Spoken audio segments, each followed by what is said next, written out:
Hi, I'm Simon Rushton and this is Taxi Chronicles Podcast. On this podcast, we spontaneously interview unsuspecting passengers with their permission, allowing them to share their intimate life stories and concerns. As our slogan states, real riders, real stories. Some riders prefer to be anonymous, while others ask me to tell their story later on. Either way, there are all genuine 5 to 10 minutes stories, so sit back and enjoy this episode. Morning. Yes, another rider, another day. Today we have Raj. He's an entrepreneur, you can say. He sees a business avenue, an idea, and he grabs it. He's born in India, educated later years in London. He's in the corporate world, but we're not going to talk about that today. We're going to talk about his bags. He does these special bags for you ladies out there. If you wanted, well, I'll let him explain because I'm not very good at women's items. I don't know what I'm messing up. But nice to have you here today, Raj. I appreciate being here. Appreciate that. Tell us about your products that you export. Yes, of course. So these are handmade bags, so they're different shapes and sizes. It could be clutch bags, could be handbags, it could be there's a special word we call it in Hindi, it's called potli, which means a special bag which has got kind of chains around it, pole chains that it's handheld, but it looks like how should I describe it? It's very special design, so I can't even just put it into words if I'm completely honest. But apart from that, you've got the normal clutch and handbags, but the special thing about these is they're custom made. You could give me a picture that you feel obviously has some resemblance to you that can be put in with handmade items, beads, gems work, stonework, etc. can be made into a clutch bag.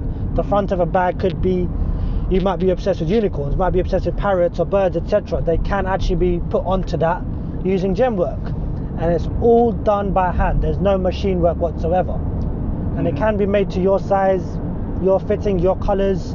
You see a prototype that's made in red, green and blue, for example, but you want that in pink, gold and white. Can be done. There's nothing that can't be done, hence the custom made side of it. Yeah, okay. So I assume you have a website? Not at the moment, no. It's been very slow at the moment. There is a website for wholesale side of things, but retail, it's more made to order and custom made to order. Delivery can be obviously express shipped within 2 to 3 weeks, but if you want a full order and it's fully custom, it can take up to 30 days to be made, shipped and in your hand. So if people who are listening to this and they're thinking, yeah, I'm having a wedding or a function, where can they actually see the items? So they can see the items, as I said, obviously they can see the items on the wholesale website for them to get an idea about shapes, sizes and different types of bags. But in terms if they want something in their own colour scheme, they can contact me from there. There's social media pages, it's called Custom Fusion. Do you want to spell that for them? Custom Fusion is CUSTOM, Fusion FUSION. Custom Fusion with a Z at the end, Custom Fusions. That's where obviously I can be contacted. I do merge. So that's the website, yeah? That's not the website, no. That's the Instagram account where I can be contacted. Okay. There's a second Instagram account obviously which is my sales side, which can obviously be used to contact me as well. Or you can contact me on my personal page, which is the most active one, which is _RXJ on Instagram. Contact me on there. I take personal orders 7 days a week. I'm more than happy to obviously sit down, work out exactly what you want, what style, what kind of bag, what pearl designs, what beadwork, what kind of gems you want to use. If you want them stitched on with a plastic threading, or if you want them stitched on with other kind of threadings. If you want the inside to be silk, if you want it to be satin, if you want it to be any fabric, if you want it to be obviously padded with extra protection so it's secure, if you want it more hands-on, the size of the bags, everything is fully customizable when it comes down to that. Okay. So there isn't anything we can't do with these bags. So the people who make them, what are they? Are they women or young people? So they are young and old, men and women. It's based in India, based out of India. It's just outside Delhi. It's a rural area where the factory is based. It's based out of Gurgaon. which is one of the just outside main Delhi city. That's where they're made in the factory. No, you can keep going straight. Keep going straight. They're based in obviously there, and they're exported over to myself, or if you want them shipped directly to you, that can be arranged as well. Okay. They are, as I said, express shipping. So what I'm trying to get at is like when you go abroad, these are people who are from villages, and you're helping it. So there's an ethical side where you're helping. 100%. It's about boosting their economy and their finances as well. Okay. Because I'm actually working in partnership with the company in India who do it locally. They haven't actually thought to expand it worldwide. So they are. So you've got that ability. You can say to them, "Sing, I need this, I need that," and they're happy. Exactly. Okay, I'm with you. I actually had a concept as well, because in Africa they make a similar product, and you're actually doing what I am for, but mine is. It's more time. Somebody else should be doing it for me, really, in that respect. But so how long have you been doing these handbags? This has been going on for just over a year. So it was initially started in say June, July 2019. I went over in September 2019 to India myself to sit down, work out the finer details, go through the specifics, and then it went from there. Okay. But it's not only bags either. Bags is obviously the main focus, but the good thing is we're actually in partnership with 3 bridal boutiques who can actually arrange custom-made clothing as well. Jewelry, accessories. It is a whole shebang, if you want to put it that way, when it comes to Asian bridal wear, Asian party wear, or even just normal sophisticated bags. It can just be subtle designs, black gem work, black stone work, which looks really subtle, and just not even nightclub, going out as normal night outs. It works anywhere, it plugs in anywhere, to be honest. That sounds good. It sounds really, really good. Okay. What motivates you? Why you want to do this? What motivates me, even as a young age, I've always been that person who's been wanting to do more. Wanted to find more ways to earn, more ways to fund my day-to-day life. So it's always been, even as a kid in school, going to the likes of Poundland, Sainsbury's, buying multi-packs of Lucozade, multi-packs of sweets and candies and selling it, making a profit. That's always been, so my aim has always been about making more out of what's around. Connecting people, like I'm doing with the bags at the moment, connecting people together. Making sure that people in India that don't have the access to these kind of markets get these kind of accessibility and actually can expand their market range and be promoted more than anything. That's in its own place, and as I said earlier, making life easier for people in whichever way it may be. It might be them trying to expand their brand, it might be them trying to open a brand. I've actually helped people open businesses in the past, helped them with design. My creative side comes out, designing logos, website design, etc. So it's any way possible to expand businesses and make sure there's more of a digital footprint for a business, let's say. As a consultant in what you do, what will you say has been your trials? Or triumphs or trials? Trials, things that you've learned along the line. Because basically what you're telling us is that you're a consultant in what you're doing. You can put things together, you can make things work for people. So what's been, obviously you've got the difference of culture where you've had before, and you come here when you're 10 years old and the culture shock. Now you've got the reverse differences of culture, but you've got to understand their business, what they want, and how to bring it into the forefront of the Western market, or the international market, I should say. In terms of that, I'd say my biggest one would be persistence and actually finding different ways to get to the same objective. There's always more than one way to get to the same objective. You might be 5-10 different ways. It might way number 5 might take 6 months. Route number 10 might take 12 months. Route number 7 might take a month.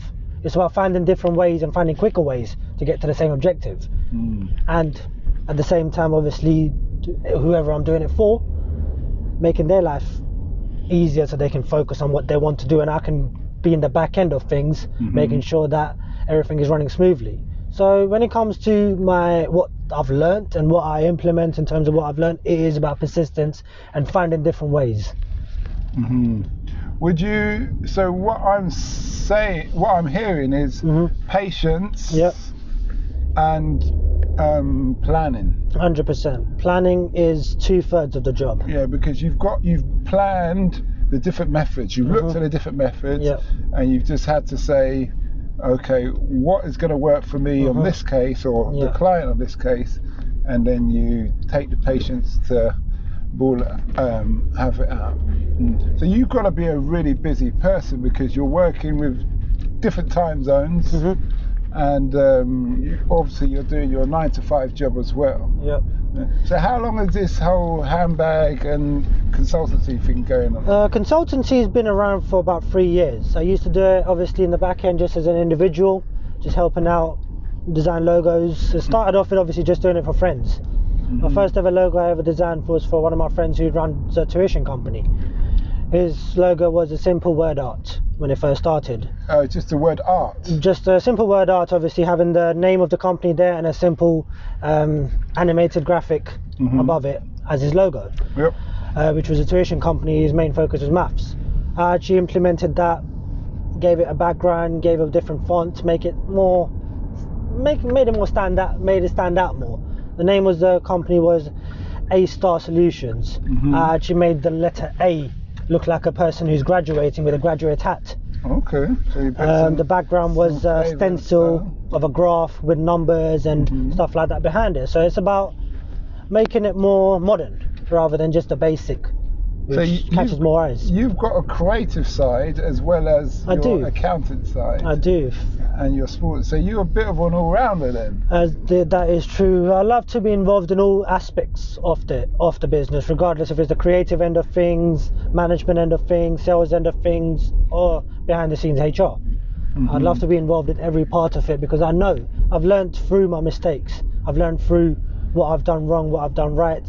Even in sales, there's certain ways to sell, there's certain ways to approach certain clients or certain prospects, certain times to call them. So even if I'm teaching my team now, it is about the certain times where decision makers are available, because there's no point wasting your time with a HR admin lady when she's going to give the message 2 days down the lane and the business owner is just going to shrug it off and be like, I don't even want to do this. It's about finding the right time to speak to the right person, because if you get to the right time to speak to the right person, you might have a deal within 2 days rather than waiting 3 weeks for that business owner to get back to your message.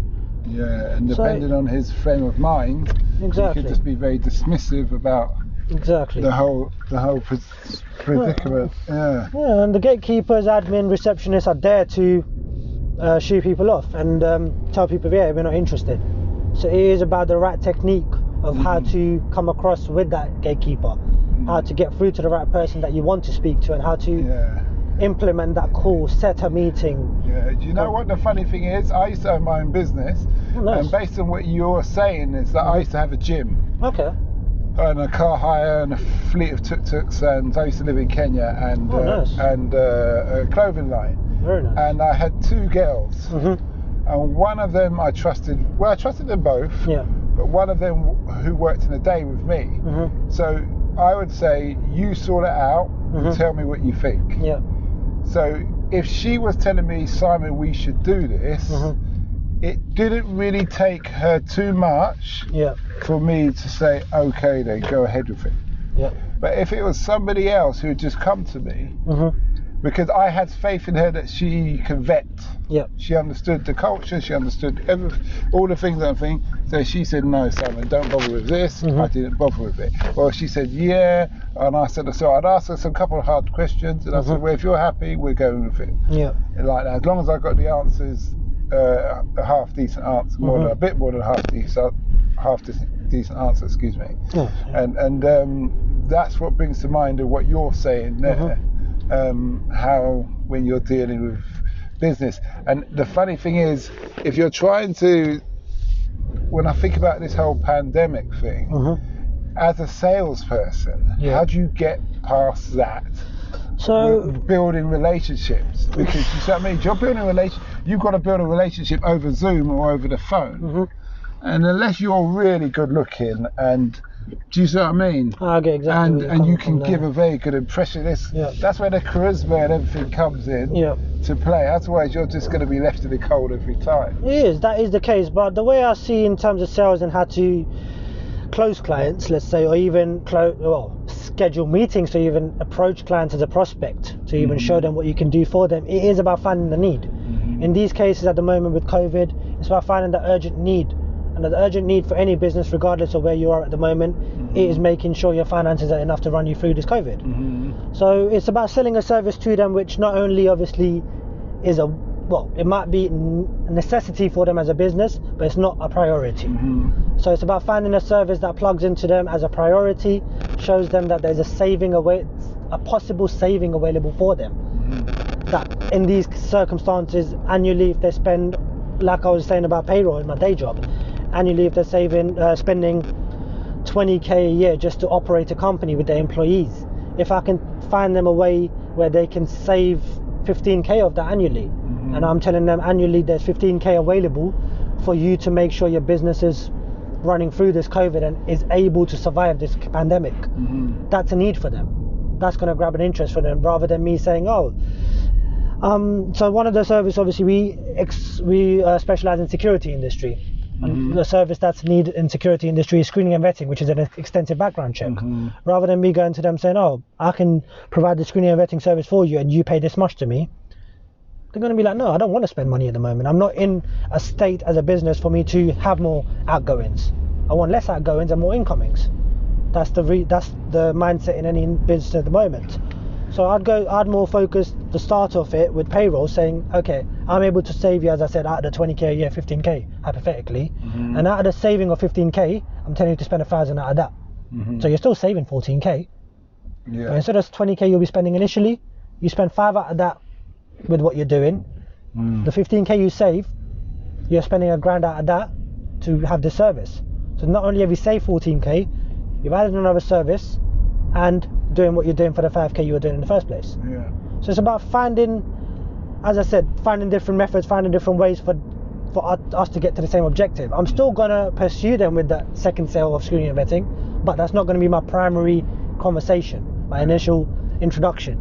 I'm more going to go with them and say, okay, there's a huge possibility of saving for you, financially speaking. And if you see that saving and you can, as a business owner, realize that is a potential saving for you, now that you've figured out in the next 12 months those outgoings have been reduced 60-70%, out of those 60-70% you're saving, spend 10% on this on top. And you're not going to a different company for it, it's the same company providing you a service. So not only have you built a new relationship with a new company as a client that's providing you a service, but they're not only providing you one service, but they're providing you multiple services. And everything's under the same umbrella, which is a win-win either way. So it is about finding the urgency. It is about finding the need of the company at that time, or the industry, let's say. Because I focus on industry to industry rather than each company, because every company is sitting in a different boat. Not every company would be in the same financial situation. And then obviously I assess industry to industry, then I engage them in conversation about payroll, for example, get a bit more answers out of them. Because the one thing a lot of people don't realize in sales, initially anyway, it is about letting them control the conversation. Because the 10 questions you're going to ask them, they might answer 7 for you before you even start the conversation. So if they can answer 7 questions, you can use those 7 questions to answer the other 3. So it is about strategizing how the conversation takes place initially. Is there ever a case where you just look at a business and say, this would be a lot of money, but the kind of people these are, we're just going to have more problems than it's worth trying to work with them? Yeah, there's definitely been a case. It's definitely been a case in the past that's happened. But our company ethos and our USP is about providing that bespoke, custom, personable service. So we would find a way or find an alternative for us to be able to provide that service, but at the same time be on the same page. Initially we might not be on the same page, but it's about merging together and working together long term. So initially there might be some ups and downs, like recently I signed a new client. We're still working out the final details, which is the case in any new client. It's the second month we're providing the service for them, but it is just about connecting together and making sure obviously everything's done the right way on both sides. Because the last thing we want as a service provider is for the client to be in any jeopardy. And the last thing the client wants is for us as a service provider not being able to provide the service properly. So there is times, answering your question from before, there are times where you might think, oh, it's too much headache to handle, but we still take it on, absorb the headache and provide the service. Okay. What do you see as the future for yourself, Raj?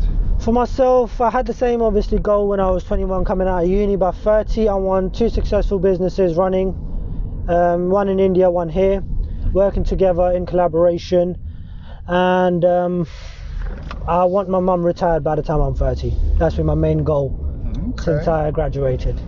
Is that a sense that you're a bit of a mummy's boy then? 100%. At least proud of it. Not shy to admit that at all. She's done a lot for me to be where I am. So the only thing I can do is give her back her last 2-3 decades that are left, give her the best that's possible for her. I hear you, mate. I hear you. That's good. That's really good. And so, where's he stuff in there? Okay then, well that's been a great interview. Thank you so much, I appreciate that. Much appreciated.